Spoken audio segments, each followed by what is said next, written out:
আল্লাহ রাব্বুল আলামিন সূরা মারইয়ামের ভিতরে বলেন ফাখালাফা মিন বা'দিহিম খালফুন আদাউস সালাতা ওয়াত্তাবাউশ শাহাওয়াত ফাসাউফা ইয়ালকাউনা গায়্যা।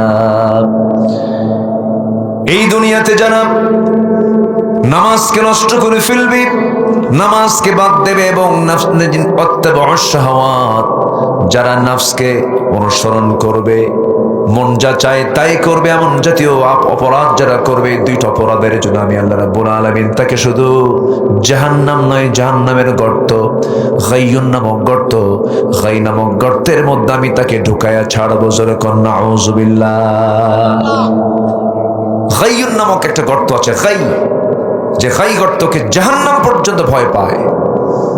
ইমাম কুরতুবী বলেন যে গাই নামক গর্তটা তো ভয়ঙ্কর যে জাহান্নাম পর্যন্ত এই গাই গর্তের নাম শুনলে ভয় পায়।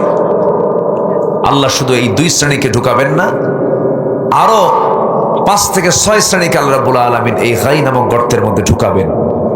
এর মধ্যে যারা মদ্যপান করবে, যারা জেনা করতে করতে বুড়ো হয়ে যাবে, জেনা বাদ দেবে না, সুদের কারবার যারা করবে, বাপ মাকে ভাত দেবে না, অন্যের সন্তান নিজের সন্তান বলে চালায় দেবে, যে সমস্ত নারীগুলো, আল্লাহ পাক তাদেরকে জাহান্নামের এই গর্তের মধ্যে ফেলবেন। জোরে কর নাউযুবিল্লাহ।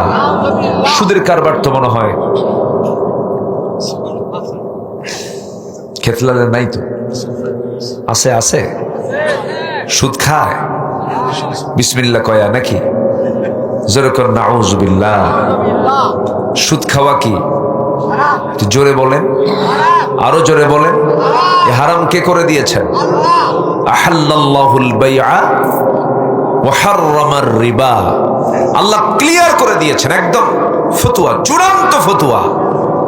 ব্যবসাকে হালাল করেছি, সুদকে হারাম করে দিয়েছি। কার কথা? আল্লাহর কথা। আজ কবরিলায় অনেক হাজিও আছে সুদ খায়। হাজিকে হাজি না বললে মন খারাপ করে, আমি কি হজ করি না, আমার হাজি কও, কিন্তু ও যে সুদ খায়, সুদখোর বললে আবার মন খারাপ করে। এরকম কি কোথাও বলে?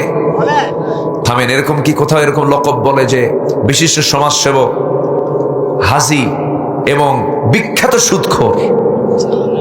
আছে কোথাও? আছে না। তাহলে সুদখোর নাম বললে সে মন খারাপ করে, অথচ সে সুদের কারবার করে। আবার হাজি হজ করে আসছে, হাজি না বললে আবার তার মনটা বড় খারাপ হয়ে যায়। তাহলে ওই লোক নিশ্চয়ই জানে যে সুদ খাওয়া আসল অপরাধ। আমাকে কেউ সুদখোর বলুক এটাও সে চায় না, মানে এটা তার কাছেও পছন্দনীয় নয়, এটা নিন্দনীয়। সুদ এটা মারাত্মক ভয়ঙ্কর একটা অপরাধ। সুদ যারা খাবে তাদের রিজিকে কোনো বরকত থাকবে না। শুধুমাত্র আপনি বুঝবেন না যে আমার টাকা আছে, পয়সা আছে বলে আমি ভালো রিজিক প্রাপ্ত একজন মানুষ না। রিজিকের বিভিন্ন স্তর আছে। সর্বনিম্ন স্তর হলো টাকা পয়সা, অর্থ সম্পদ। সর্বোচ্চ স্তর হলো সুস্থতা। যেরকম সুবহানাল্লাহ। হারামের কোনো আরাম পাবেন না। বনের সম্পত্তি মেরে খাবেন, মেরে খেয়েছেন 2 কোটি টাকার বনের সম্পদ, আপনার পেটে এমন এক টিউমার হবে যার দাম 4 কোটি টাকা, আরো 2 কোটি নামায় ফেলবে। কি কথা কি বুঝতেছেন আপনারা? বনের সম্পত্তি মেরে খাওয়া ভাই জয়পুরহাটে নাই, বলেন আছে না নাই?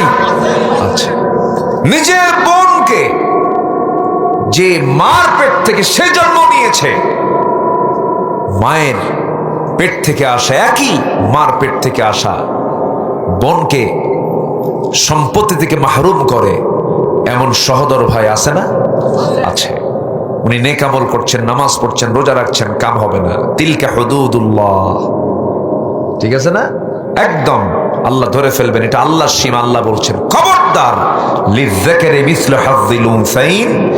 যার যে প্রাপ্য, আল্লাহ পাক আগে মেয়ের জন্য আগে সম্পদটা বের করে দিয়েছেন, আগে নারীর জন্য আল্লাহ পাক সম্পদটাকে বের করে, লিযযাকারি মিসলু হাযযিল উনসাইন।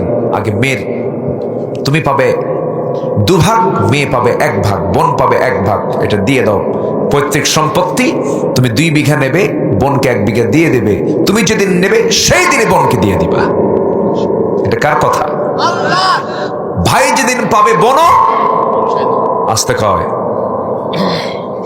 বোন কোন দিন পাবে? এক যুগ পরে। সঙ্গে সঙ্গে যেদিন আপনি পাবেন সেদিন আপনার বোন পাবে। শোনেন, এই সময় কেউ উঠেন না, উঠলেই ভাববো এর বোনের সম্পত্তি দিবে না। এই বসেন, কই যান? ওরে সব বাচ্চা নিয়ে আসছেন সাথে, মাশাআল্লাহ ভালো। এরকম করে বাচ্চা মসজিদেও নিয়ে যাবেন। কি মসজিদে নিয়ে যাওয়ার দরকার আছে না বলেন তো? সবাই বাচ্চাগুলোকে মসজিদে নিয়ে যাবেন, ছেলে হোক মেয়ে হোক। ছোট বাচ্চা হলে পরে মেয়েকেও নিয়ে যাবেন, জায়েজ তো। বাচ্চা মসজিদে নিয়ে যাবেন, ওরা কাঁদবে, হাসবে, খেলবে, হাঁটবে, নাচানাচি করবে, কান্নাকাটি করবে, হাসবে, কিচ্ছু বলতে পারবেন না। ওরা নামাজ থেকে নামাজ শিখবে। জোরে বলি সুবহানাল্লাহ, জোরে বলি সুবহানাল্লাহ। আমার দেশে এই কালচারগুলো নাই, আমার দেশে এই কালচারগুলো নাই বললেই চলে। ভাবে কি জানেন, এরা এসে নামাজ নষ্ট করে, এই একটা নেগেটিভিটি আমার দেশে আছে। কেন এটা হবে? গ্রামের সব বাচ্চাগুলো মসজিদে গিয়ে হাজির হবে, সবগুলো নিয়ে যাবে। আমার আপনার নামাজ কবুল হতেও পারে, নাও পারে। ওদের ওই ভাঙ্গাচোরা সেজদা আল্লাহ পাক কবুল করে নেবেন। নিয়ে যাবেন মসজিদে। কিছু কিছু বুড়া চাচা আছে, বাচ্চা দেখলে চোখ এরকম গরুর মতো বড় বানায়। বুড়া তো সারা জীবন নামাজ পড়ে নাই, বোঝেন নাই? এই বুড়া চাচার আবার রাগ করেন না, আমি একটু মজা করে বলতেছি। কিছু কিছু বাচ্চা ওই বুড়াদের এই চোখ দেখে ভয় করে, আর মনে মনে করে তুই মরবি কোন দিন। বদ্ধ খামাখা বদ্ধ নেওয়ার দরকার কি? আমার নবীজি সেজদায় চলে যেতেন। হুসাইন রাদিয়াল্লাহু তাআলা আনহু নবীজির কাঁধে গিয়ে বসতেন। আমার নবীজি বিরক্ত হতেন না। আমার নবীজি ছোট্টদেরকে খুব পছন্দ করতেন। মান লাম ইয়ারহাম সাগীরানা ওয়া লাম ইয়াক্কির কাবীরানা ফালাইসা মিন্না। যে ব্যক্তি ছোটদেরকে স্নেহ করে না, বড়দেরকে সম্মান করে না, সে আমার কেউ না। রাসূল বলেছে সে আমার কেউ না। আপনি বাচ্চাদেরকে ধমক দিবেন, মারাত্মক অপরাধ এটা। এই হাদিসের দৃষ্টিতে রাসূল বলেছেন ফালাইসা মিন্না, সে আমার কেউ না। বাচ্চাকে ধমক দেওয়ার অধিকার আল্লাহ পাক আপনাকে দেননি, কারণ সে অবুঝ। আপনি তাকে ধমক দিতে পারেন না। আমার বন্ধুগণ, নেক আমল করলে পরে এক নম্বর হলো আল্লাহর ভালোবাসা নিশ্চিত হয়ে যাবে। এই জন্য আমরা নেক আমলগুলো করব, খুঁজে খুঁজে বের করব নেক আমলগুলো কি কি। সুদের কাছে যাব না, জিনার কাছে যাব না। ওয়ালা তাকরাবুস জিনা ইন্নাহু কানা ফাহিশাতাও ওয়া সাআ সাবিলা। জিনার নিকটেও যেও না। মোবাইল টিপতেছো, মোবাইল টিপতে গিয়ে কোনো নারীর দিকে তাকায়ও না। ওয়ালা তাকরাবুস জিনা। তোমার কাছে যদি আশঙ্কা হয় যে মোবাইল তোমাকে চোখের জিনার দিকে নিয়ে যেতে, বন্ধ করে ফেলো। ওই মোবাইল পালারই দরকার নাই। আল্লাহ পাক আগে লজ্জাস্থানকে হেফাজত করার আগে বলেছেন ইয়াগুদ্দু মিন আবসারিহিম ওয়া ইয়াহফাযু ফুরুজাহুম।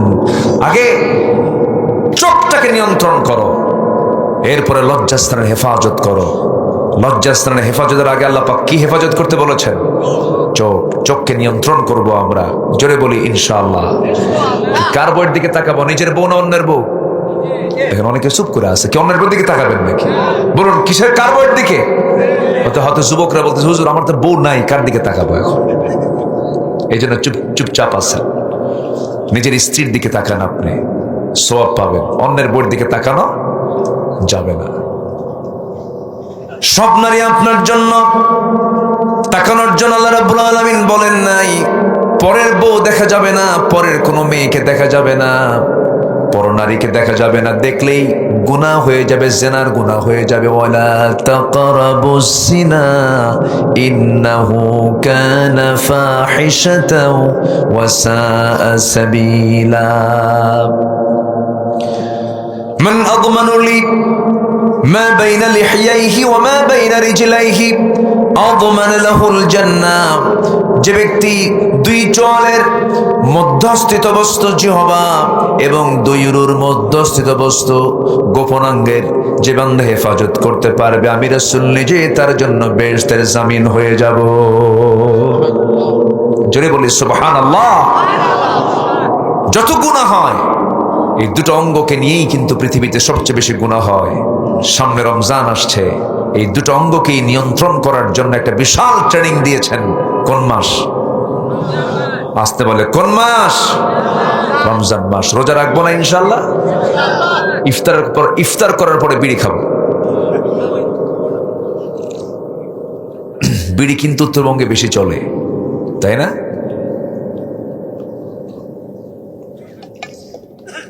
বছর 20 আগে রংপুর হারাগাছ একটা এলাকা আছে, ওই এলাকায় বেশি বিড়ির ফ্যাক্টরি।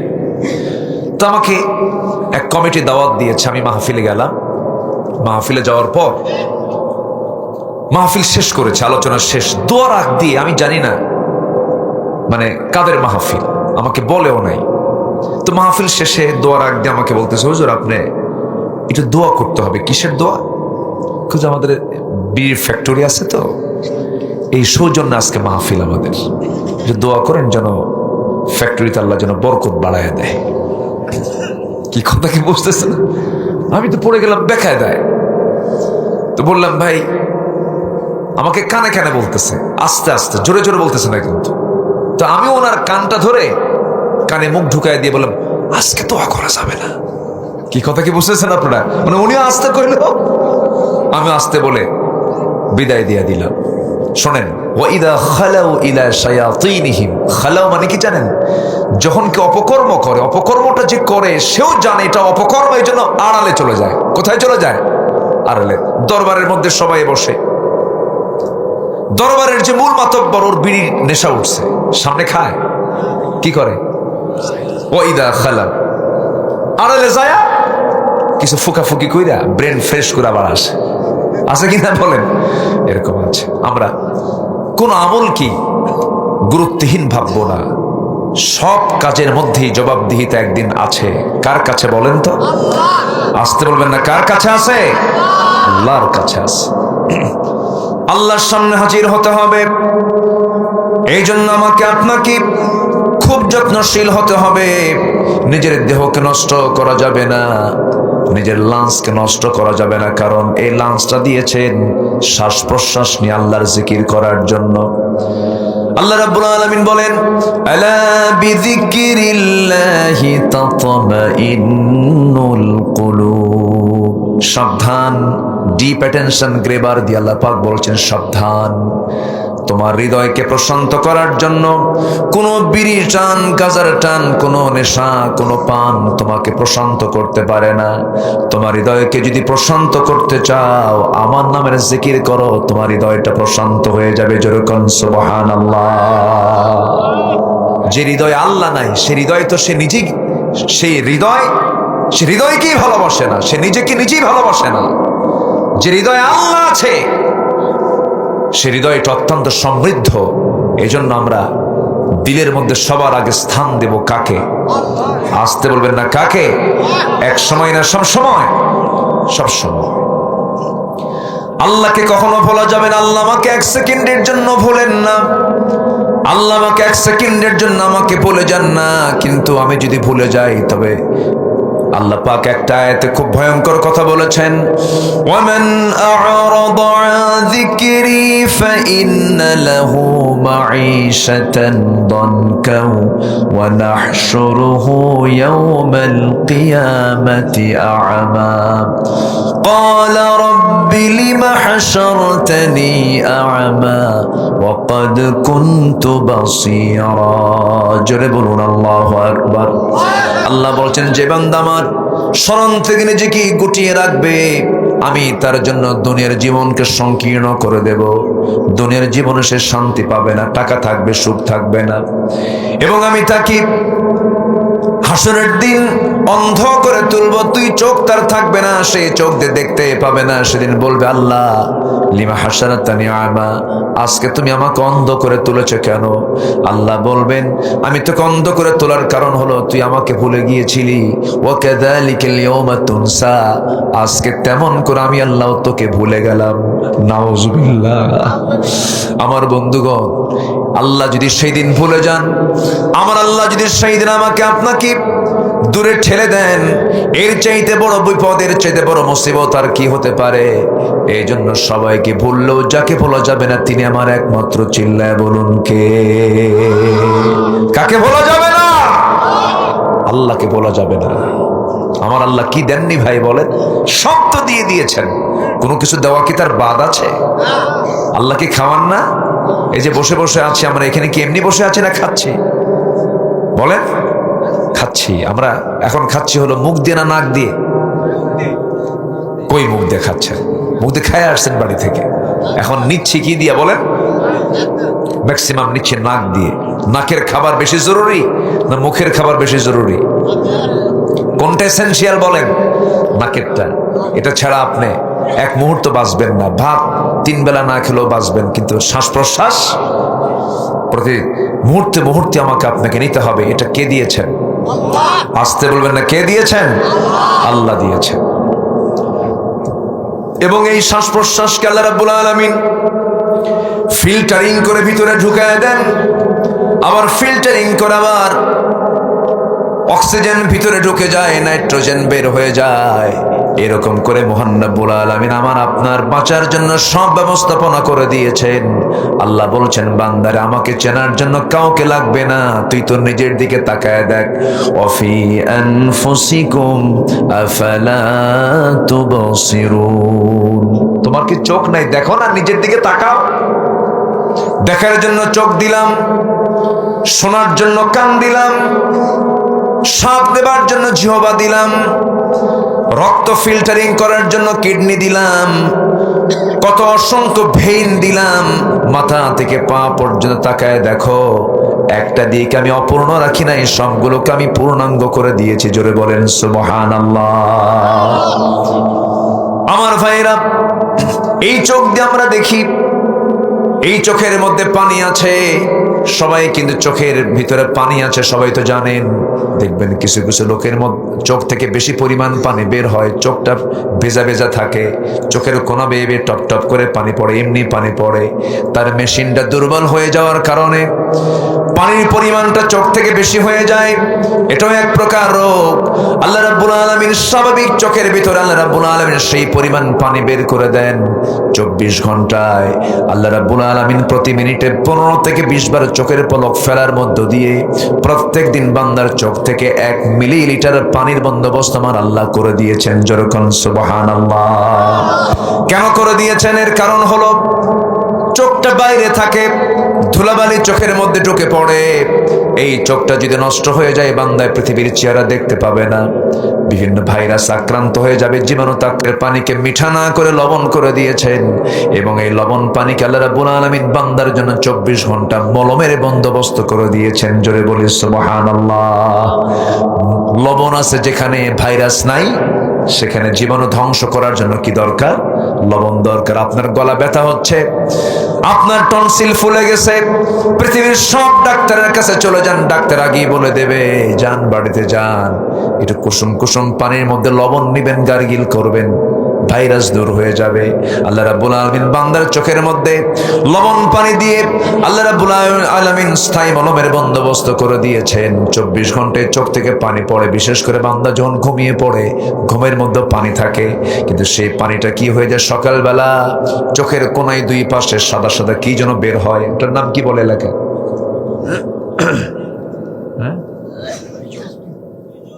কি বলে এটা? চোখের কোনায় যে সাদা সাদা অংশ বের হয় সকালবেলা, পেস্টি, পিজুল। পিজুল, এটা তো নতুন ভাষা শিখলাম তো। আচ্ছা, যাই হোক, আঞ্চলিক ভাষা। যদি এটা বের হয় তখন আমরা কি করি, একটা টিস্যু বের করে বলি, ভাই তাড়াতাড়ি সাফ কর। মনে হয়েছে কি যেন একটা জঙ্গল। জঙ্গল না ভাই, এটা না থাকলে আপনি অন্ধত্ব বরণ করে আপনি মারা যেতেন। জোরে বলি সুবহানাল্লাহ। কে দিয়েছেন? আল্লাহ দিয়েছেন। চোখের মধ্যে পানি দিলেন, কানের মধ্যে আল্লাহ রাব্বুল আলামিন এক জাতীয় ময়লা দিয়েছেন। এই ময়লাকে এলাকায় ইয়ার ওয়াক্সকে, এই ময়লাকে এলাকায় কি বলে? গরু খায় কি? খোল ময়লা, ইয়ার ওয়াক্স। এই ময়লা কিন্তু আবর্জনা নয়, অতিরঞ্জিত কোনো কিছু নয়। আল্লাহ পাক নিজে এটা দিয়েছেন। কেন এটা দেওয়ার হেতু হলো, কারণ হলো, বান্দার কানের মধ্যে যদি কোনো কীট পতঙ্গ পোকামাকড় বান্দা ঘুমিয়ে পড়লো, কোনো পিঁপড়া যদি ঢুকিয়ে পড়ে, সঙ্গে সঙ্গে ওই ইয়ারক্সের মধ্যে আল্লাহ রাব্বুল আলামিন তিক্ত জাতীয় এক প্রকার স্বাদ দিয়েছেন, তিক্ত স্বাদ, তিতা তিতা। এটা মনে হয় যখন কোনো পিঁপড়া ঢুকেও পড়ে, যখন তার জিহ্বায় যখন এই খাবারটা নিয়ে নেয়, তিতা দেখে তাড়াতাড়ি বাইরে বের হয়ে আসে।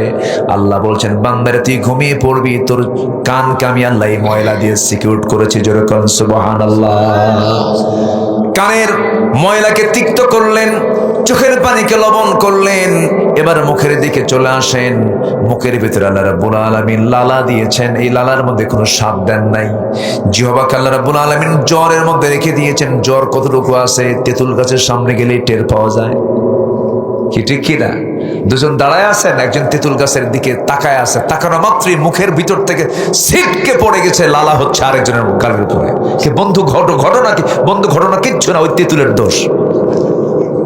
ঠিক কিনা বলেন? কি জোয়ার আল্লাহ পাক এই জিহ্বার মধ্যে দিয়েছেন। সুবহানাল্লাহ বলা যাবে না ভাই? এই যে আমি কথা বলছি, মোহতারাম প্রিন্সিপাল মহোদয় কথা বললেন, এই যে আমরা কথাগুলো বলতেছি, জিহ্বার চতুর্পার্শ্বে লালাগুলো আল্লাহ রাব্বুল আলামিন বের করে দিচ্ছেন। লালা যদি না বের হতো, এই জাতীয় লালা পানি যদি না বের হতো, আমার আওয়াজ বন্ধ হয়ে যেত, আমার ভোকাল কর্ড বন্ধ হয়ে যেত, আমার আওয়াজ বন্ধ হতো, আমি জবান বন্ধ হয়ে চুপ করে বসে থাকতাম। আমাকে সুন্দর করে 24 ঘন্টা যিনি চতুর্দিকে জিহ্বার চতুর্দিকে ভিজায় দিচ্ছেন, সিক্ত করছেন, তিনি আমার। চিল্লায় বলুন কে? দেহের যে রক্তগুলো আছে, এই রক্তগুলো প্রতি মিনিটে ছাকতে ছাকতে কত সুন্দর করে পিউরিফাই করে ফেললেন। দুটা কিডনি দিয়েছেন, কে বলেন? দুটা কিডনি কার দেওয়া? আমার এক বন্ধু বাইরে থাকে, মালয়েশিয়ায় থাকে। এখানে একজন ভাই, মুস্তাফিজ ভাই না, মুস্তাফিজ ভাইয়ের এখানে বাড়ি, মালয়েশিয়ায় থাকেন। ওই মালয়েশিয়া আমার এক বন্ধু, বড় ব্যবসায়ী, কুমিল্লা বাড়ি। বেশ কয়েক বছর আগের কথা, তার সঙ্গে সালাম কালাম হলো, হাতের কবজিতে হাত দিলাম, দেখি এখানে একটা মেশিন লাগানো। বললাম, বন্ধু এই জায়গায় মেশিন লাগানো কেন? আমার তো এরকম কোনো মেশিন নাই। বলতেছে, বন্ধু আল্লাহ পাক আমাকে প্রচুর টাকার মালিক বানিয়েছেন, কিন্তু আমার দুটা কিডনি অচল, দুটা কিডনি আমার নষ্ট হয়ে গেছে। এবার তিনি বলছেন, ভাই এই দুইটা কিডনি আমি যে কোনো মুহূর্তেই দুনিয়া থেকে বিদায় হয়ে যাব। এই ডায়ালিসিস করার জন্য আমাকে প্রত্যেক সপ্তাহে 3 থেকে 4 দিন হসপিটালে যেতে হয়। ডায়ালিসিস মেশিনের সামনে বসতে হয়, রক্তগুলো ফেটে ফেটে সুন্দর করে আবার সাজিয়ে দেওয়া হয়, আমার দেহে ঢুকানো হয়। ডায়ালিসিস না করলে আমি বাঁচবো না। এই ডায়ালিসিস মেশিনটা মানুষ যে বানিয়েছে, তার ওজন হলো 100 কেজি। আর আল্লাহ রাব্বুল আলামিন বান্দার দেহের মধ্যে যে কিডনি দিয়েছেন, তার ওজন মাত্র হলো 200 গ্রাম। মানুষ বানাইছে 100 কেজি, আর বান্দা আল্লাহ বানাইছেন মাত্র 200 গ্রাম। মানুষ বানাইছে 100 কেজি। এবং আল্লাহর যে বানানো সেই কিডনিটাই দুনিয়ার সকল ডায়ালিসিস মেশিনের চাইতে সবচেয়ে উন্নত। যেরকম সুবহানাল্লাহ, আল্লাযী খালাকাকা ফাসাওয়াকা ফাআদালাক। তিনি শুধু সৃষ্টি করেন নাই, ভারসাম্য দিয়েছেন। চিৎকার করে বলেন সুবহানাল্লাহ। যদি এমনটা হতো যে তোমাকে আমি বানায় দিলাম, তুমি দুনিয়া চলে যাও, কিডনি পরে পাঠায় দেবো, আসমান থেকে নাজিল করবো, 100 কেজি 100 কেজি 200 কেজি আলুর বস্তা নিবেন না কিডনির বস্তা নিবেন? এলাকায় আলু আছে না? আলু আছে। তোমার আলু আর কারবার করতে পারতেন না, খালি কিডনি নিয়ে ঘুরতে চলে যেত জীবনে। আমার বন্ধুগণ, আল্লাহ বলছেন, বান্দারে গোটা দেহের মধ্যে আমি তোকে, আমাকে চেনার জন্য সব কিছু দিয়ে দিয়েছি বান্দা, সব দেখো। আল্লাহ রাব্বুল আলামিন এবার শুধু বান্দাকে নিচে দেখতে বলেন নাই, বান্দা অনেক সৃষ্টির দিকে তাকাতে বলেছেন বান্দাকে। আফালা ইয়ানজুরুনা ইলাল ইবিলি কাইফা খুলিকাত ওয়া ইলাস সামাই কাইফা রুফিআত ওয়া ইলাল জিবালি কাইফা নুসিবাত। এই পাহাড়গুলোকে আল্লাহ রাব্বুল আলামিন পেরেকের মতো করে দিয়েছেন। কি সুন্দর করে জয়পুরহাট, বগুড়া, দিনাজপুর, নীলফামারী, ঠাকুরগাঁ, এই সমস্ত অঞ্চলে কোনো পাহাড় নাই। তবে পঞ্চগড়ের পাশে একটা পৃথিবীর সবচেয়ে বড় পাহাড় আছে, পর্বত আছে, তার নাম হচ্ছে হিমালয়। সেই হিমালয় গোটা অঞ্চলকে ব্যালেন্স করে রেখে দিয়েছে, যেন আন্দোলিত না হয়। জমিন যেন নড়াচড়া না করে আল্লাহ রাব্বুল আলামিন সুন্দর করে পাহাড়গুলোকে পেরেকের মতো করে দিয়েছেন। বাংলাদেশের সিলেট অঞ্চলে, চট্টগ্রাম অঞ্চলের সবচেয়ে পাহাড় বেশি। এই পাহাড়গুলো কেন দেওয়া হলো? এই পাহাড়গুলোকে পেরেকের মতো করে দিয়েছেন আল জিবাল আউতাদা। আল্লাহ বলছেন, বান্দারে এত সুন্দর করে সৃষ্টি করে দিলাম সব তোর জন্য বান্দা। তোর দায়িত্ব হলো কারো জিকির না করে তুই বলবি আলহামদুলিল্লাহি রাব্বিল আলামিন। ভূমিকম্প যেন বিষাঘাত না করে আল্লাহ রাব্বুল আলামিনের জন্য পাহাড়গুলোকে বানায় দিয়েছেন। যে পাহাড়গুলো আমরা দেখি, এই পাহাড় যদি আমরা বাহ্যিক অংশটা বাইরে দেখি, বিজ্ঞান বলছে বাইরের অংশ যতটুকু বড় তার চাইতে 90 ভাগ বেশি অংশ আছে তার ফাউন্ডেশনে। আল্লাহু আকবার বলেন। ফাউন্ডেশনটা 90 ভাগ আর 10 ভাগ হলো উপরে থাকে। আল্লাহু আকবার। এটা কে করে দিয়েছেন? আল্লাহ বলছেন, বান্দা ভূমিকম্প যেন তোমাকে বেশি ক্ষতির দিকে না নিয়ে যায়। ভূমিকম্প একটা চলমান প্রক্রিয়া। আমরা যেখানে থাকি এই জমিনটা কিন্তু স্থিতিশীল না, এর ভিতরে এর মধ্যে নড়াচড়া আছে। প্লেটগুলো নড়াচড়া করে, শক ওয়েভ হয়, ধাক্কা হয়। কিন্তু এই ধাক্কাগুলোকে কন্ট্রোল করার জন্য আল্লাহ পাক পাহাড়গুলোকে বিভিন্ন জায়গায় সেট করে দিয়েছেন। সেই পাহাড়গুলো মানুষ কাটে, দোষ কার? আল্লাহ। পাহাড় কাটলে তো আন্দোলিত হবে। পাহাড় কাটে না? আমার দেশে পাহাড় কাটে না? কাটে। পাহাড়গুলো কে দিয়েছেন? আল্লাহ দিয়েছেন। সম্মানিত ভাইয়েরা, আকাশে পাখি ওড়ে, সে পাখিগুলো কত সুন্দর বলুন তো। পাখি সুন্দর না বিমান সুন্দর? আসতে কয় বলেন, পাখি আপডেট, পাখি আধুনিক না বিমান আধুনিক? পাখি আধুনিক। কে বলছে বিমান আধুনিক? পাখি আপডেট, পাখি উন্নত। আল্লাহু আকবার। আচ্ছা, পাখি থেকে বিমান না বিমান থেকে পাখি? বলেন, পাখি থেকে বিমান। একটা পাখি আছে পেরেগ্রিন ফ্যালকন নামক একটা পাখি আছে। যে পাখিটা আকাশে যখন উঠতে নেয় তার ঘন্টার গতি হলো 400 কিলোমিটার। কেউ তো সুবহানাল্লাহ বলতেছেন না ভাই? কত কিলোমিটার বলেন? 400 কিলোমিটারের বেগে একটা পাখি আকাশে ওড়ে। 400 কিলোমিটার কিন্তু এই সেই কথা না। 1 ঘন্টায় আপনি ওই গতিতে ঢাকা যাবেন আবার আসবেন। 1 ঘন্টা আধা ঘন্টায় ঢাকা যাওয়া হয়ে যাবে, আধা ঘন্টায় আপনি ঢাকা থেকে ফিরতে পারবেন। এমন গতি সম্পন্ন এই পেরেগ্রিন ফ্যালকন পাখিটা আকাশে ওড়ে। কিন্তু তার লাঞ্চ তো ফেটে যায় না, তার লাঞ্চ তো ফুসফুস তো ব্লাস্ট হয় না। কেন ব্লাস্ট হয় না? এর কারণটা হলো আল্লাহ রাব্বুল আলামিন একটা প্রযুক্তি সেট করে দিয়েছেন তার নাকের ভিতরে। তার নাকের ঠিক নিচের দিকে শক্ত হাড়ের একটা ট্যাপ লাগায় দিয়েছেন। সেই ট্যাপটা, হাড়ের ট্যাপ লাগায় দেওয়ার কারণে সে যখন তার গতি বাড়ায় ফেলে, ট্যাপটা আস্তে করে বাইরে বের করে ফেলে, বাতাস এসে আগে ওই হাড়ের ট্যাপে আগে ধাক্কা খায়, বাতাসের গতি কমে গেল, আস্তে করে সে তার লাঞ্চের মধ্যে বাতাসটা নিয়ে সে তার জীবনটা রক্ষা করে। সুবহানাল্লাহ বলা যাবে না? ঠিক এই হাড়ের ট্যাপ, এই প্রযুক্তি আজকের বিমানগুলোতে ওই পাখিকে রিসার্চ করে আজকের বিজ্ঞানীরা ঢুকায় দিয়েছে। যেরকম সুবহানাল্লাহ। আল্লাহ শুধু মানুষের রব নন, তিনি সকল প্রাণীর রব। আমার দেশে কিছু অতিথি পাখি আসে যার ধরে ধরে আমরা খাই। অতিথি পাখি আসে না? আসে, কিন্তু হয়তো এইদিকে কম থাকতে পারে, কিন্তু বিল হাওড়গুলোতে আসে। নাটোরের চলন বিল, সিলেটের হাকালকি বিল, হাতিয়া, সন্দ্বীপ, মহেশখালী, কুতুবদিয়া, মনপুরা, এই সমস্ত অঞ্চলগুলোর সেই বিশাল দ্বীপাঞ্চলগুলোতে এই পাখিগুলো বেশি দেখা যায়। এই পাখিগুলোর বাড়ি কিন্তু এ পাড়াও পাড়া নয়, এ দেশও দোষ নয়। কিছু কিছু পাখি আছে 40,000 কিলোমিটার দূর থেকে আমার দেশে আসে। 40,000 কিলোমিটার দূর, 40,000 কিলোমিটার দূর আসে। পাসপোর্ট নিয়ে আসে তো নাকি? হ্যাঁ, সামান্য মালয়েশিয়াতে গেলে পরে বিমানের টিকিট কাটতে হয়, ইমিগ্রেশন ক্রস করতে হয়, আই প্রিন্ট দিতে হয়, ফিঙ্গার প্রিন্ট দিতে হয়। কত কি লাগে? 40,000 কিলোমিটার দূর থেকে সাইবেরিয়ান দ্বীপপুঞ্জ থেকে, সাইপ্রাস থেকে একটা পাখি আসবে, বাংলাদেশে আসবে। কেমন করে সে লাইন পাবে, কেমন করে সে রাস্তাগুলো চিনবে, সকল ব্যবস্থাপনার দায়িত্ব জেনে নিয়েছেন তিনি। আমার চিল্লায় বলুন কে? সামান্য কুয়াশা পড়লে পরে বিমান ল্যান্ড করতে পারে না, বিমান নামতে পারে না। ঢাকার আকাশে যখন এসে দেখে প্রচন্ড কুয়াশা, নামতে পারে না, চলে যায় কলকাতায়। কোথায় চলে যায়? কলকাতায় চলে, অথবা আসামে চলে যায়, গুয়াহাটি চলে যায়, অথবা ওই যে ত্রিপুরার আগরতলা বিমানবন্দরের আশেপাশে চলে যায়। ক্ষমতা নাই নামার, নামতে গেলেই কুয়াশা, দেখা যায় না, ল্যান্ডিং রুটটা সমস্ত কুয়াশা দিয়ে ভরে গেছে, চোখে না দেখলে পরে নামতে পারে না, কত সমস্যা। অথচ 40,000 মাইল দূর থেকে সেই পাখিটা সাইবেরিয়ান দ্বীপপুঞ্জ থেকে আসতেছে।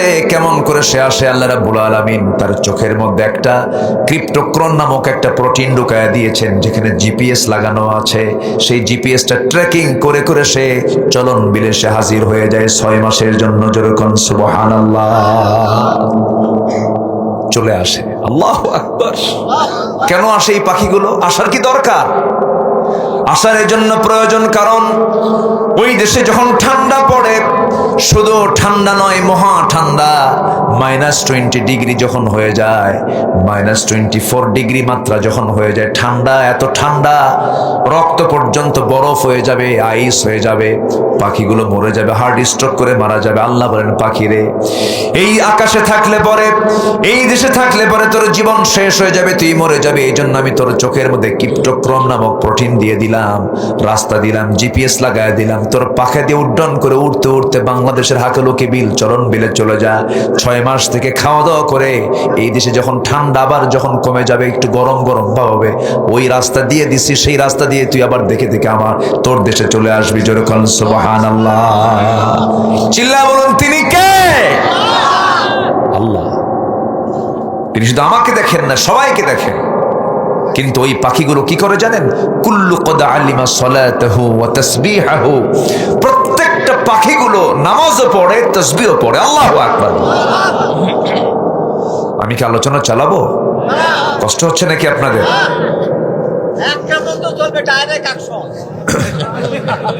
কাম সারছে বা এরকম এক চাচা থাকলে আর কাউকে লাগবে না, জিকির করি লা ইলাহা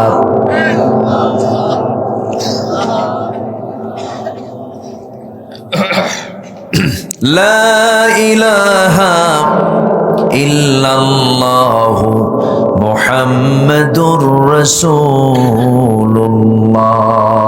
সাল্লাল্লাহু আলাইহি ওয়াসাল্লাম। আচ্ছা, ক্ষেত কি লাল হয় না সবুজ হয় আপনাদের? ক্ষেত সবুজ হলে ক্ষেত লাল হয়ে গেল কেমনে?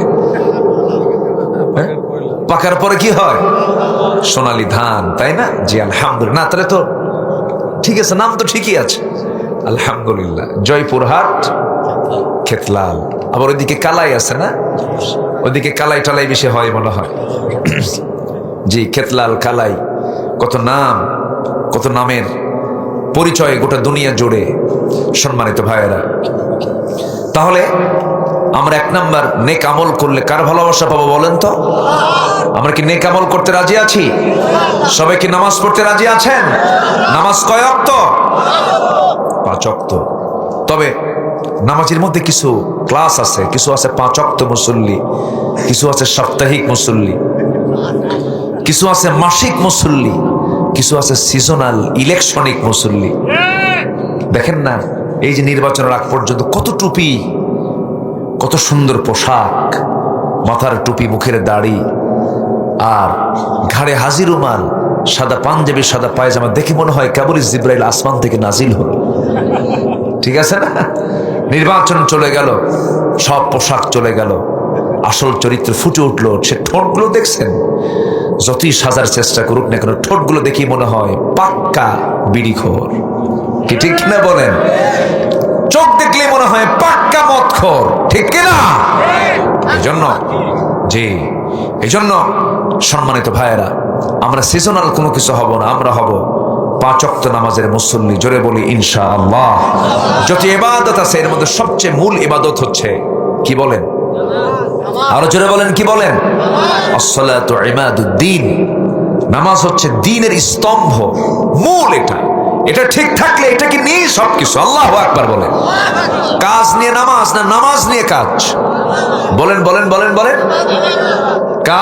কাজ আগে না নামাজ আগে? নামাজ আগে। যেখানে আপনার নামাজ ক্ষতিগ্রস্ত, সেখানে যাওয়ার দরকার নাই। নামাজ আগে, নামাজটাকে পড়বো আমরা। জোরে বলি ইনশাআল্লাহ। সবচেয়ে বেশি শাস্তি দেওয়া হবে কি বাদ দিলে? নামাজ। এবং প্রথম হিসাব হবে কি নিয়ে? নামাজ নিয়ে। আমরা নামাজটা পড়বো, রাজি আছেন তো? একজন সাহাবীর কথা মনে হলো, বলি। 2 নম্বর খলিফা, কি নাম বলেন, কি নাম? বহুদিন আগে এক মাহফিলে বললাম, ওমরে ফারুককে চিনেন কে? সামনে থেকে ছোট্ট এক বাচ্চা দাঁড়ায় বলে, হুজুর আমি চিনি। কে? আমাদের বাড়ির দোতলায় ভাড়া থাকে, বুঝলেন? তো বললাম, এ ওমর তো সে ওমর না বাবা, এ ওমর হচ্ছে অর্ধ জাহানের একজন খলিফাতুল মুসলিমিন ছিলেন। সুবহানাল্লাহ। কি কি ছিলেন তার! আল্লাহু আকবার। আমিরুল মুমিনিন, খলিফাতুল মুসলিমিন ওমর ফারুক রাদিয়াল্লাহু তাআলা আনহু। তাদের কি ধ্যান ছিল আল্লাহর সাথে।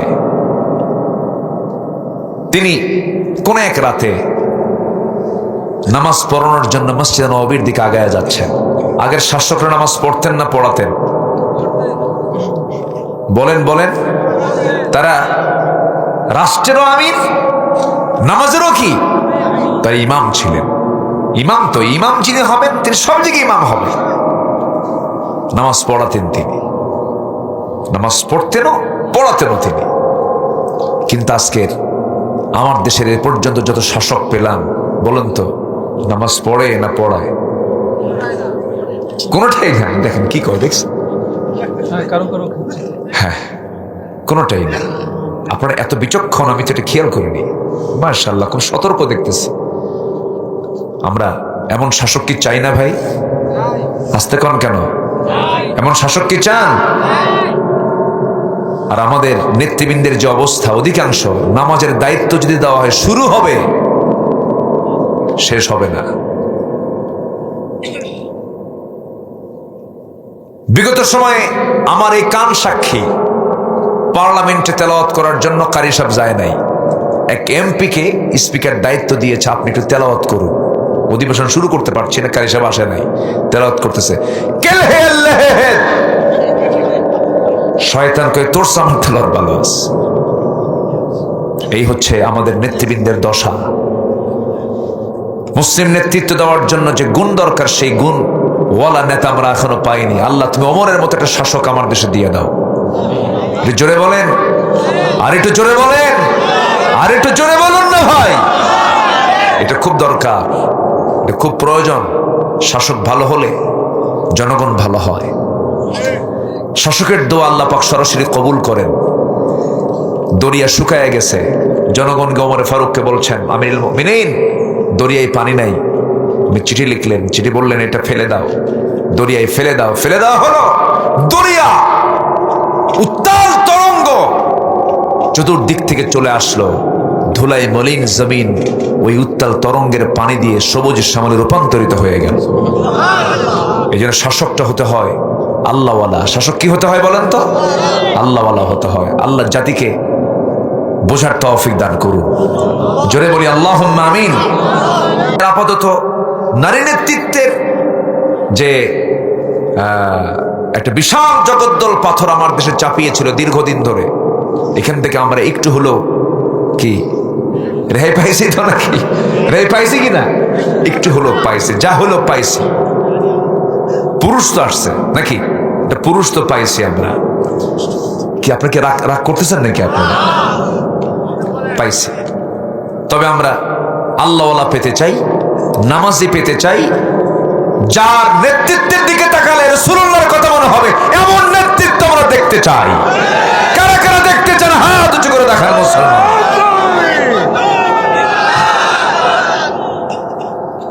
দেন স্লোগান একবারই শেষ হলো।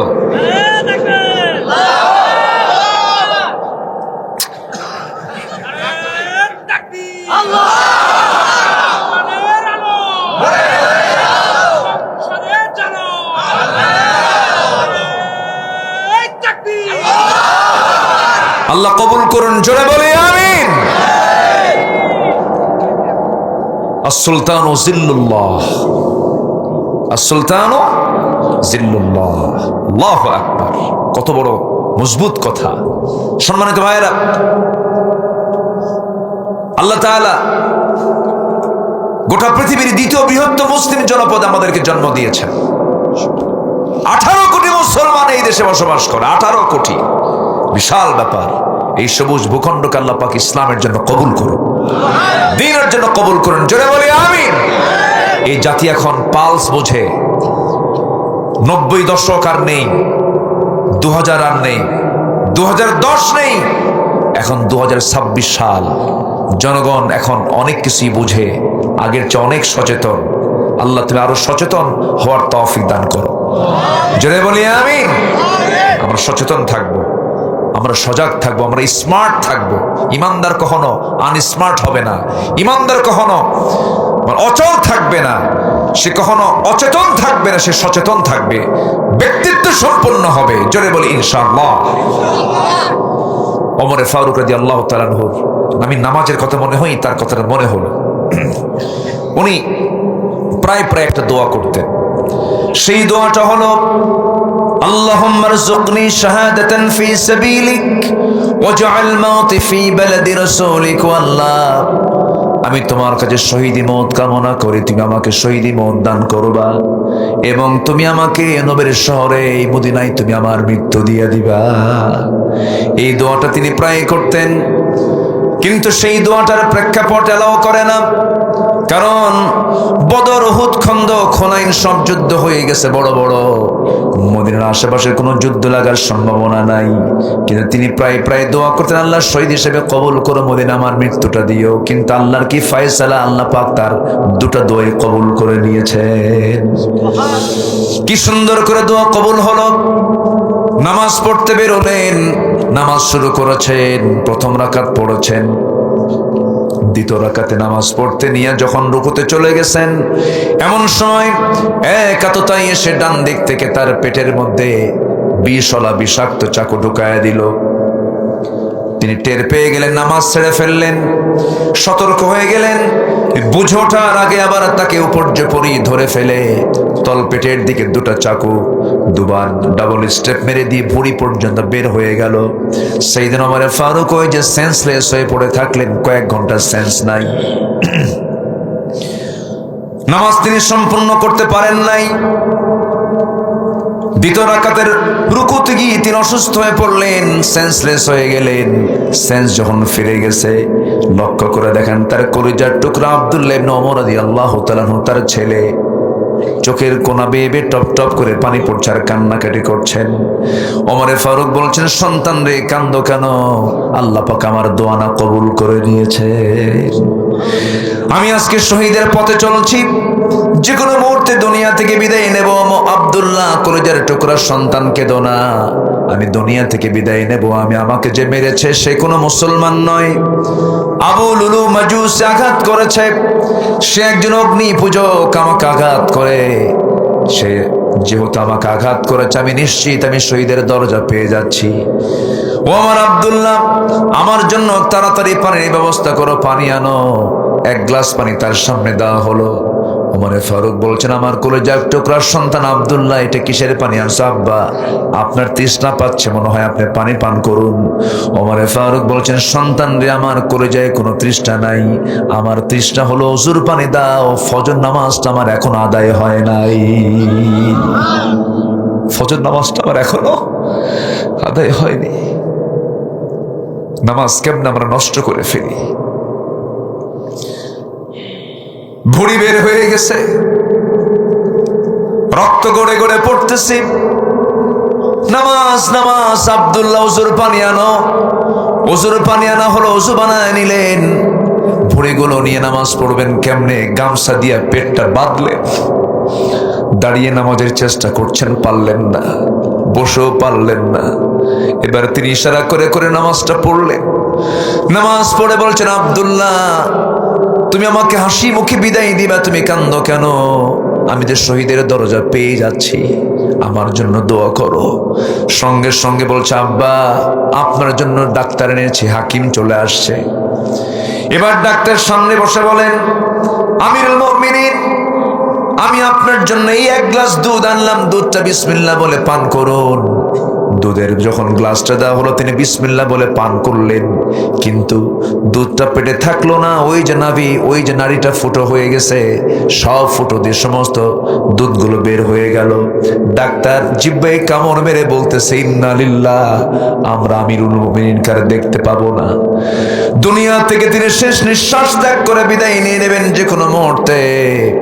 এবার এই কথা শোনার সঙ্গে সঙ্গে ওমরে ফারুক বলছেন, ডাক্তার তুমি আমাকে বাঁচাবা কেমনে? তুমি তো বাঁচানোর মালিক নও, তুমি হাজার চেষ্টা করে আমাকে বাঁচাতে পারবে না ডাক্তার।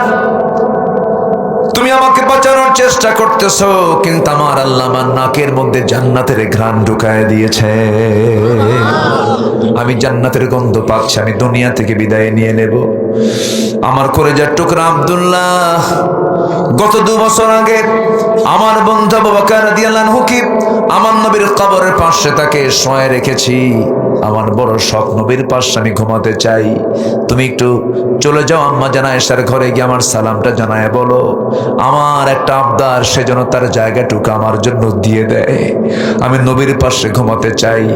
ভাইরে, এই দুনিয়াতে যত মায়া মোহাব্বত আছে, সকল মায়া মোহাব্বতের ভিতরে 1 নম্বর আল্লাহ, নাম্বার 2 হচ্ছে যে ব্যক্তির জন্য সকল ভালোবাসা উজাড় করতে হবে, তিনি হচ্ছেন মুহাম্মদ সাল্লাল্লাহু আলাইহি ওয়াসাল্লাম।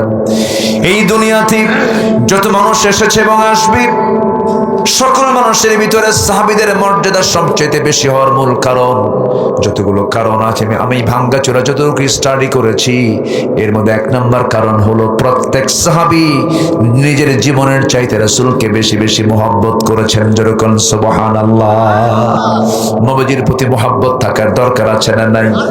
ফাত্তাবিউনি ইউহিব্বুকুমুল্লাহ।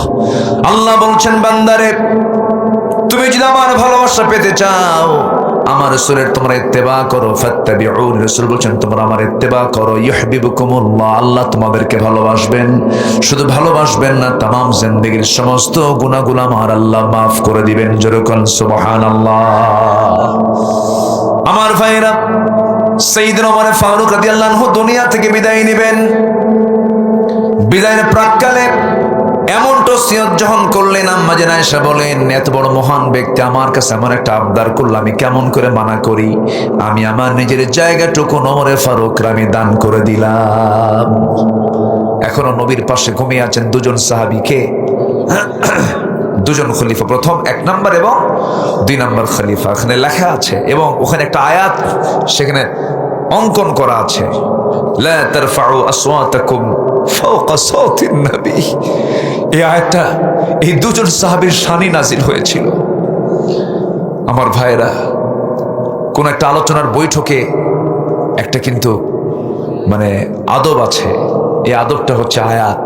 আমার নবী আলোচনা করছিলেন, 2 জন সাহাবীর মধ্যে কথার আওয়াজটা নবীর আওয়াজের চাইতে বেশি হচ্ছিল। নবীর কাছে এটা একটু বিরক্তিকর মনে হচ্ছে, আমার চাইতে এদের আওয়াজ বেশি।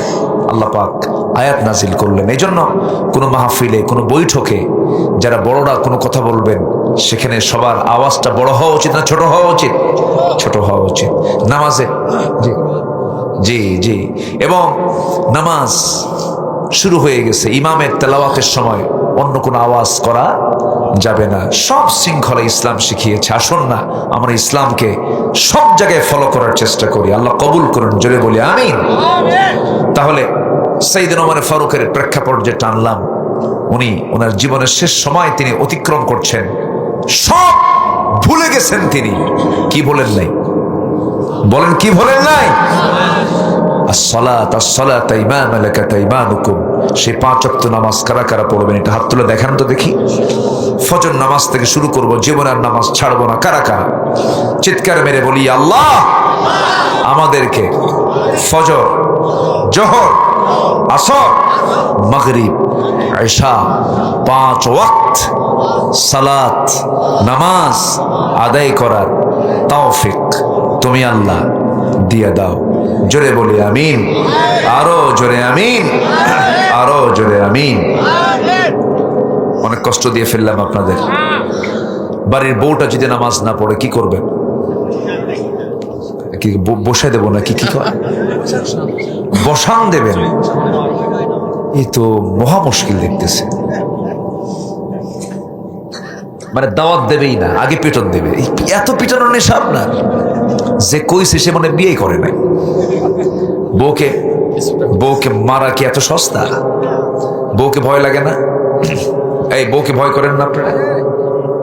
হ্যাঁ, এই যে কইছে কই, তাহলে উনি একা করে না, সবাই করে। বউকে না ভয় করলে তো সংসারই হবে না। বউকে ভয় করা মানে কি জানেন? সম্মান করা। স্ত্রী যে কত বড় নিয়ামত, মাওয়াদ্দাতা ওয়া রাহমা। আল্লাহ পাক তার মধ্যে দিয়েছেন দুটো জিনিস। স্ত্রী হচ্ছে ভালোবাসা এবং রহমত। ভালোবাসা এবং রহমত। স্ত্রী আল্লাহ পাক এটা, এই নিয়ামতটা জান্নাতে রেখে দিয়েছেন, বলি আলহামদুলিল্লাহ। আবার নারীর জন্য আল্লাহ পাক পুরুষও সেখানে জান্নাতে রেখে দিয়েছেন, স্বামীও রেখে দিয়েছেন, এবং সেখানে বিয়েও হবে। আলহামদুলিল্লাহ। সবাই জান্নাত পেতে চান না? সবাই জান্নাত পেতে চান না? এবং সেখানে ডাহুক ডাহুক কান্নাহুন কি লাম ইয়াতমিসহুন্না ইনসুন ক্বাবলাহুম ওয়ালা জান্নুন। আল্লাহু আকবার। ওয়া হুরুন আইন কামসালিল লুলুইল মাকনুন। আল্লাহু আকবার। কি অফার আল্লাহ পাক দিচ্ছেন। যুবক, এই কোরআন পড়ে যদি এই সমস্ত নিয়ামতের কথা দেখো, দুনিয়াতে তাকানোর টাইমই পাবা না তুমি। এগুলো তো পড়ো না তুমি। আল্লাহ পাক কি রেখে দিয়েছেন জান্নাতের মধ্যে? এমন নারী, এমন হুর রেখে দিয়েছেন যাকে ইতিপূর্বে কোনো ইনসান এবং জিন স্পর্শ করতে পারে না। আল্লাহু আকবার। এত সুন্দর সুন্দর আল্লাহ পাক জান্নাতের নিয়ামতগুলো রেখে দিয়েছেন। সম্মানিত ভাইয়েরা, সেই জান্নাতের নিয়ামত, সেই স্ত্রীগুলোকে সবাই নেবেন না? কোনো আওয়াজ নাই। এই হুর নিবেন না? নিবেন না? জোরে করে ইনশাআল্লাহ। দেখেন বুড়া চাচাও কয় ইনশাআল্লাহ। দেখেন কি হাসি, দেখেন মুস্কি হাসে। দেখেন বুড়ি যদি জানে না, খবর আছে। কিন্তু আল্লাহ পাক নারীর মধ্যে এমন একটা তবিয়ত দিয়েছেন, এদের সামনে যদি হুরের গল্প করেন তা তো হিংসা করে না? হিংসা করে না? মানে একদিন প্রশ্ন আসছে মঞ্চে, হুজুর কোন আমল করলে পরে আমার স্বামীকে জান্নাতে হুর দেওয়া হবে না? কি কথা কি বুঝতেছেন? এরকম প্রশ্ন জমা হয়েছে, এরকম নজিরও আছে। হুজুর কি এমন আমল করলে পরে জান্নাতে শুধু আমিই থাকবো, কোনো হুর পাবে না আমার স্বামী? কি কথা কি বুঝতেছেন আপনারা? এই হুরের গল্প যদি করেনও, স্ত্রীর সামনে দিনের বেলা করবেন। রাত্রেবেলা ঘুমানোর আগ দিয়ে যদি করেন, তাহলে কিন্তু একসঙ্গে এক বালিশে থাকার সুযোগ হবে না। বলবে তোমার আরেকটা বালিশ না, ওই দিক সিট হয়ে শুয়ে থাকো, কায়ত হয়ে শুয়ে, আমার দিকে তাকাবা না। কি কথা কি বুঝতেছেন? আল্লাহ পাক নারী কেমন করে বানিয়েছে। আম্মা জান আয়েশা সিদ্দিক রাদিয়াল্লাহু তাআলা আনহা একদিন বলেই ফেলেন, সে তো খাটো।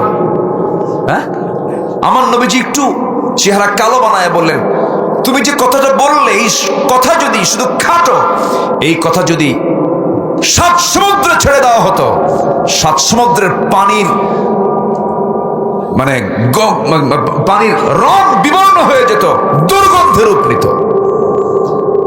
হুজুর আপনি এত কান্দেন কেন? বুড়ির জন্য আমরা কি নাই? কি কথা কি বুঝতেছেন আপনারা? আল্লাহ পাকের নেচারটা তাদেরকে দিয়েছেন। জি, মা খাদিজার সামনে রাসূল শুনলেন, এরপরে বললেন, আয়েশা, আমার খাদিজা আমার দুঃখের কালের স্ত্রী ছিল, তাকে কষ্ট দিয়ে কেউ কথা বলতে যেও না। সে আমার দুঃখের সময়ের স্ত্রী, তোমরা হচ্ছে আমার সুখের সময়ের স্ত্রী। আল্লাহু আকবার। এটা মেয়েদের একটা নেচার, এটাকে মাথায় নিয়ে আমরা চলবো। জোরে বলি ইনশাআল্লাহ। সম্মানিত ভাইয়েরা, তাহলে 1 নাম্বার পেলাম হচ্ছে নেক আমল করলে পরে আমরা আল্লাহর ভালোবাসা পাবো। 10টা ফলাফলের 1 নাম্বার কেবল শুরু। নুরু ওয়াজ কি শেষ না শুরু? কিন্তু টাইম তো নাই। এই যাই ফি মুশকিলা, এই কোন সমস্যা নাকি? এই আসেন, কিছুই কয় না।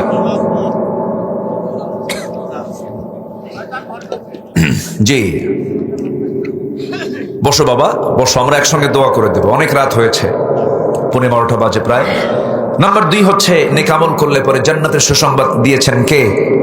আল্লাহ তাআলা। নেক আমল করবা, জান্নাত পেয়ে যাবে। ওয়াশরিল লাযিনা আমানু ওয়া আমিলুস সলিহাত আন্না লাহুম জান্নাতুন তাজরি মিন তাহতিহাল আনহার কুল্লামা রুজিকু মিনহা মিন সামারাতির রিজকা ক্বালু হাযাল্লাযী রুজিকনা মিন ক্বাবল ওয়া উতু বিহি মুতাশাবিহা ওয়া লাহুম ফিহা আজওয়াজুন মুতাহহারা। মুতাহহারা, আল্লাহু আকবার বলেন। পুত পবিত্রা সেই হুরগুলো আল্লাহ পাক জান্নাতের মধ্যে রেখে দিয়েছেন। সবাই নেবেন না ভাই? নেব, বেশি করে কোরআন পড়বো, জোরে বলি ইনশাল্লাহ। কোরআন শুনবো, বেশি বেশি গান শুনবো। এতক্ষণ ওয়াজ শোনার শেষে বলতেছেন কম কম শুনবেন, এ তো লক্ষণ খারাপ দেখতেছে। গানের ধারে পাশে যাওয়া যাবে? এই 16 বছর, বিগত 16 বছর তো পার্লামেন্ট শুধু গানই হয়েছে। মমতাজের কত গান, সে মমতাজ আজকে কোথায়? হায় রে হায়, কত যে চিত্র আমরা দেখেছি চোখের সামনে। আলেমদেরকে পিটায়া রক্তাক্ত করেছে রাজপথ।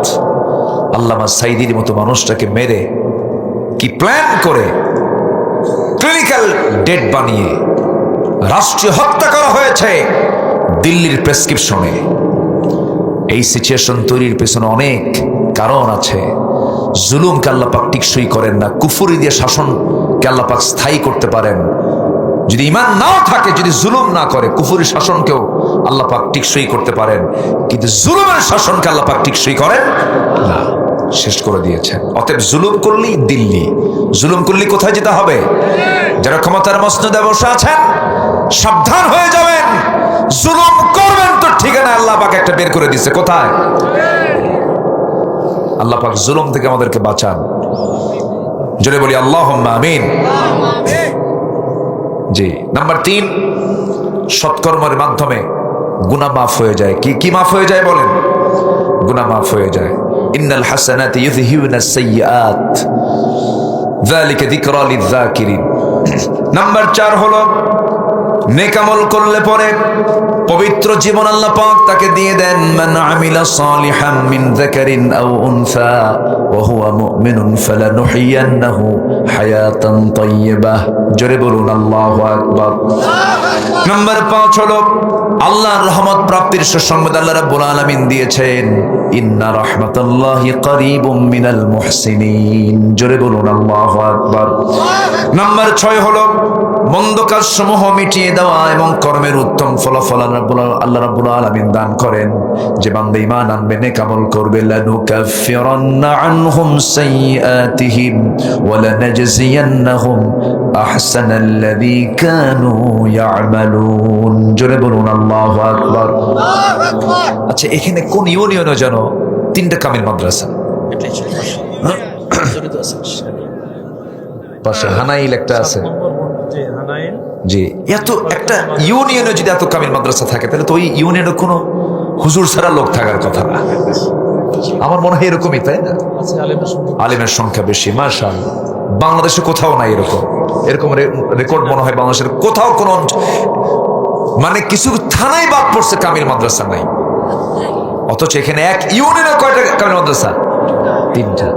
এটা একটা, এবং সবগুলোই প্রতিষ্ঠিত সেখানে কামিল মাদ্রাসা। কোন মাদ্রাসার জন্য আমি একবার গেছি, হানাইলে মনে হয় একবার আমি গিয়েছিলাম। হ্যাঁ। নাম্বার 8 হলো আখিরাতে সুখ স্বাচ্ছন্দ্যময় জীবন যাপন সে করতে পারবে যারা ঈমান আনবে এবং নেক আমল যারা করবে।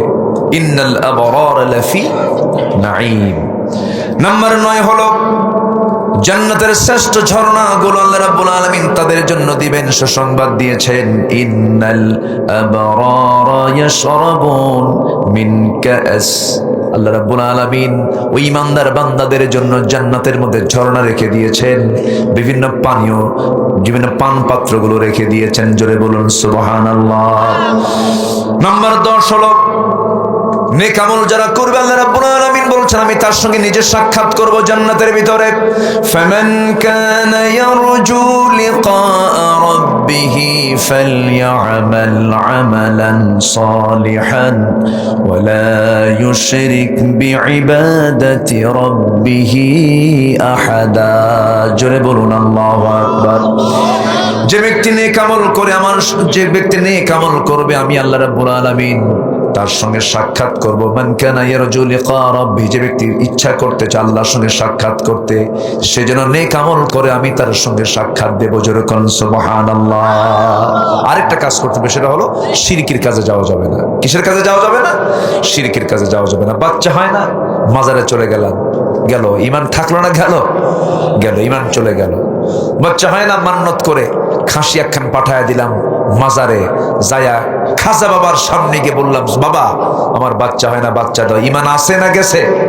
ইমান চলে গেছে, একদম শেষ হয়ে যাবে। আল্লাহ পাক এই সমস্ত শিরকের প্রবণতা থেকে জাতিকে হেফাজত করুন। জি জি সম্মানিত ভাইয়েরা, অনেক কথাই বললাম, 10টা পয়েন্ট আমি শেষ করেছি, যতটুকুন হয়েছে বলে ফেলি আলহামদুলিল্লাহ।